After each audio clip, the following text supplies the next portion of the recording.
इज्जत के साथ बात करना, सम्मान देना, और जो जनप्रतिनिधि हैं उनको तो विशेष तरह से इसका ख्याल रखना चाहिए कि हम जनता के द्वारा चुने हुए प्रतिनिधि हैं और जनता ही मालिक है।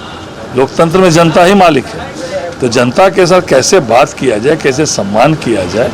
अगर कोई नीचे के भी अधिकारी हैं तो उसको रेबे करना या उसको जो है जूता से मारेंगे, ये बात उचित नहीं है कहीं से भी। जनप्रतिनिधि को अगर हम किसी से इज्जत चाहते हैं तो हमको भी उसी तरह इज्जत से जो है उनसे बात करनी पड़ेगी। हम दूसरे से जो अपेक्षा करते हैं वो खुद में भी उसको ढालना पड़ेगा।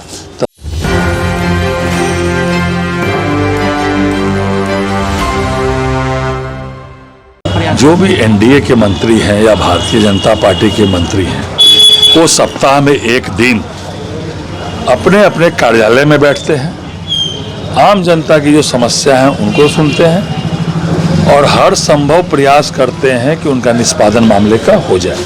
तो मेरा प्रत्येक मंगलवार को है, तो मंगलवार के दिन जो जमीन संबंधी मामले रहते हैं उनके पूरे राज्य भर से जो है लोग आते हैं और उनकी सुनवाई होती है।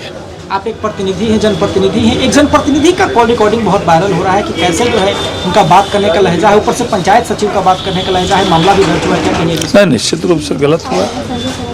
किसी को भी ये अधिकार नहीं कि किसी के साथ जो है कहे जूता मारे दे, जूता चला दे, रेबे करे। बिल्कुल लोकतंत्र है जी, राजतंत्र नहीं है।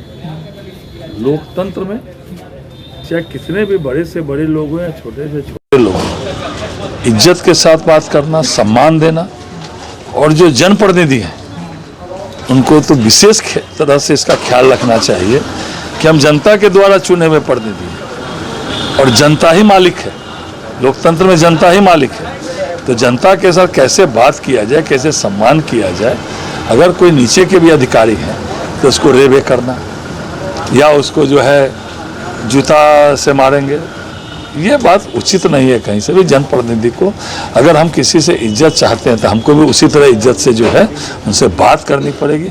हम दूसरे से जो अपेक्षा करते हैं वो खुद में भी उसको ढालना पड़ेगा, तभी हम दूसरे से इज्जत पा सकते हैं। देखिए मंत्री जी, एक मेरा अंतिम सवाल रहेगा कि एक व्यक्ति जो कि किसी प्रकार के मृत्यु सर्टिफिकेट उनको विधायक से पैसे लगाने पड़ रहे हैं, तो समझ सकते हैं वो तो जांच का विषय है जी, किस तरह के मामला है, क्या नहीं है, वो जांच का विषय है। लेकिन ठीक है, वो तो जांच का विषय है, गड़बड़ी होगी तो उस पर अलग, वो विषय अलग है।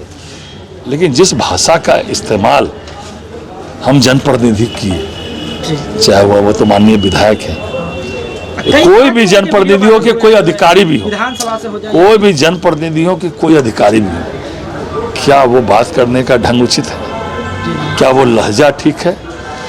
तो बात करने का ढंग तो सही होना ही चाहिए, लहजा तो सही होना ही, कोई हो, चाहे वो अधिकारी हो, चाहे वो जनप्रतिनिधि हो, बात करने का तो ढंग होना ही चाहिए।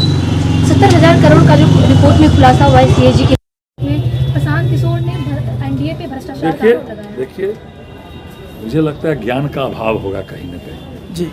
प्रत्येक साल एजी के द्वारा ये रिपोर्ट ले होता है और वो किसके पास जाता है? विधानसभा के बाद, विधानसभा के बाद पब्लिक अकाउंट्स कमेटी जो विधानसभा की होती है उसके पास जाता है, और जब तक शून्य नहीं हो जाता है उसके बाद वो ले होता है, उस पर कार्रवाई होती है। और इसको सुनने का अधिकार किसको है? विपक्ष के सीनियर लीडर। अब विपक्ष के सीनियर लीडर कौन है आपको पता है? पीएससी कमेटी के चेयरमैन, जिनका नाम आप ले रहे हैं, भाई वीरेंद्र। ये एजी जो भी रिपोर्ट ले करती है विधानसभा में, वो अगर किसी का जो है उपयोगिता प्रमाण पत्र नहीं आएगा, पंचायती राज में मुखिया तक पैसा जाता है पंचायत में, तो उसका उपयोगिता प्रमाण पत्र विलम्ब से आता है, या और कोई मामले होंगे। ये तो विपक्ष के इसीलिए दिया गया कि एजी के द्वारा जो विधानसभा में रिपोर्ट दिया जाता है, जो सरकार के द्वारा ले होता है, उसको सुनने का अधिकार विपक्ष के नेता को है। विपक्ष का नेता मतलब जो भी विपक्ष के पब्लिक अकाउंट्स कमेटी